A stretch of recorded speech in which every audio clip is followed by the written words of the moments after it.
ថ្ងៃឈ្នះថ្ងៃជ័យបើកយុទ្ធនាការជើងដំណាងរាគ្រប់ខណ្ឌសីមាពិតជាទេវតារាំងសាបន្ត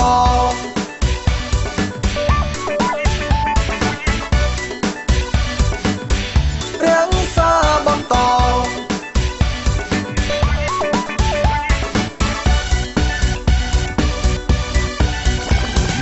កាលទី5តាំងចិត្តបដិញ្ញាបងជូនទេវតាការពារនគរបាំងប្រជាជនមាគាឯល្អរឹងពឹងជំហរបំរើប្រជាជនបំរើប្រជាជន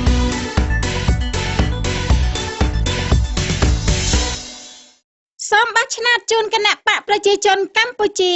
ដែលមានរូបទេវតាបែបផ្កាជាសញ្ញាសម្គាល់មានលំដាប់លេខរៀងទី4នៅលើសញ្ញាឆ្នោត